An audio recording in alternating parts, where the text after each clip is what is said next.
Cleopatra, the story of the Queen of Egypt. The most notorious Queen of Egypt. Secrets revealed for the first time. Life and reign. Cleopatra, the daughter of King Ptolemy XII Auletes, was destined to be the final monarch of the Macedonian dynasty that controlled Egypt from the time Alexander the Great died in 323 BCE until Rome annexed it in 30 BCE. General Ptolemy, who later became King Ptolemy I Soter of Egypt, established the lineage. Cleopatra was of Macedonian ancestry and had little to no Egyptian blood, though the classical author Plutarch claimed that she was the only member of her household to take the trouble to learn Egyptian. She styled herself as the new Isis for political reasons, which set her apart from the earlier Ptolemaic Queen Cleopatra III, who had also asserted that she was the living embodiment of the goddess Isis. The appearance shown in coin portraits of Cleopatra is alive rather than beautiful, with soft lips, a firm chin, liquid eyes, a large forehead, and a prominent nose. When Ptolemy XII passed away in 51 BCE, his young son Ptolemy XIII and daughter Cleopatra VII succeeded him as king. The two probably got hitched right away after their father passed away. However, this is not verified. Cleopatra, who was 18 years old and nearly 8 years older than her brother, rose to power. Evidence indicates that Ptolemy's name initially appeared before Cleopatra's in a decree in October of 50 BCE. Soon after, Cleopatra was compelled to leave Egypt for Syria, where she amassed an army before returning there in 48 BCE to confront her brother at Pelusium, which is located on Egypt's eastern border. A temporary peace was brought about by the assassination of the Roman general Pompey, who had taken asylum from Ptolemy XIII at Pelusium. Cleopatra understood that if she wanted to reclaim her kingdom, she would need the help of the Romans, more specifically, Caesar's help. They were both resolved to utilize one another. As he fought to hold on to his reign, Caesar sought money to pay back the debts accumulated by Cleopatra's father, Auletes. Cleopatra was adamant about maintaining her monarchy and, if at all possible, bringing back the splendors of the first Ptolemies and regaining as much of their realm, which had encompassed southern Syria and Palestine, as she could. Caesar and Cleopatra fell in love and were imprisoned in Alexandria for the winter. The following spring, when Roman forces arrived, Ptolemy XIII fled and drowned in the Nile. Cleopatra was returned to her throne and is currently wed to her brother Ptolemy XIV. Ptolemy Caesar, often known as Caesarion or Little Caesar, was born to her in June of 47 BCE. It is currently impossible to determine if Caesar was the father of Caesarion, as suggested by his name. The final embers of Pompeian opposition needed 2 years for Caesar to put out. When he got back to Rome in 46 BCE, he held a 4-day triumph, which is the celebration held in a general's honor following his defeat of a foreign foe, and during which Arsinoe, Cleopatra's younger and antagonistic sister, was paraded. At least one state visit was made to Rome by Cleopatra, her son, and her husband-brother. She was housed in Caesar's personal residence beyond the Tiber River and may have been present to see a golden statue of herself dedicated in the temple of Venus Genetrix, the ancestor of the Julian family to which Caesar belonged. After Caesar was assassinated in 44 BCE, Cleopatra was in Rome.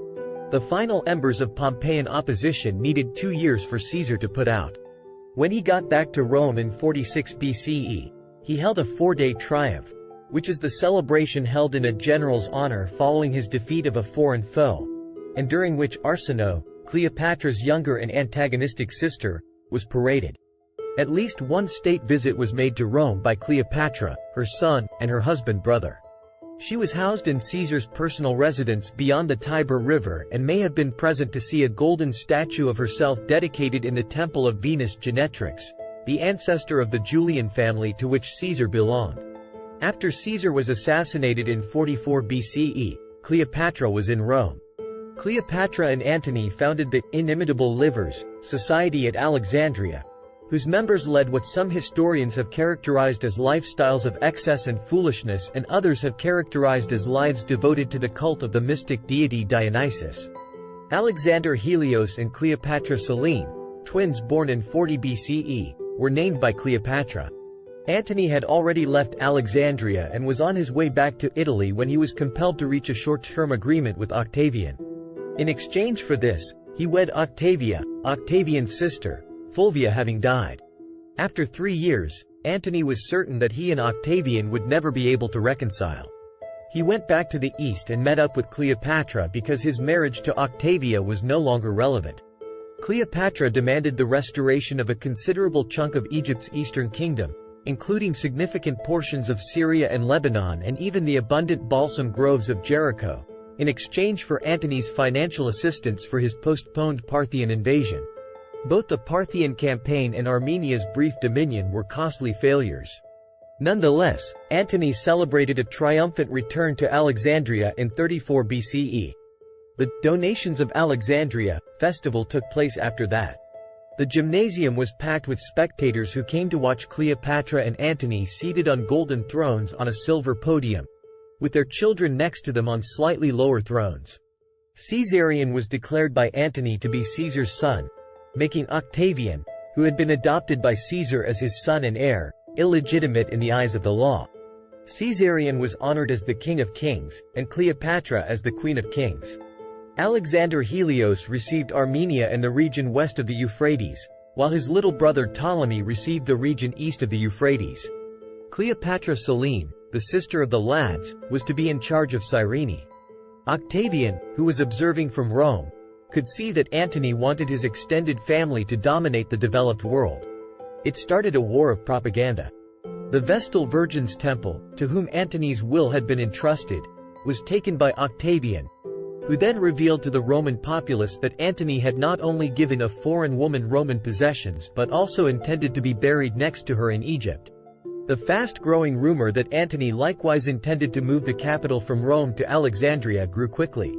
The winter of 32 to 31 BCE that Antony and Cleopatra spent in Greece. After stripping Antony of his expected consulate for the coming year, the Roman Senate went on to declare war on Cleopatra.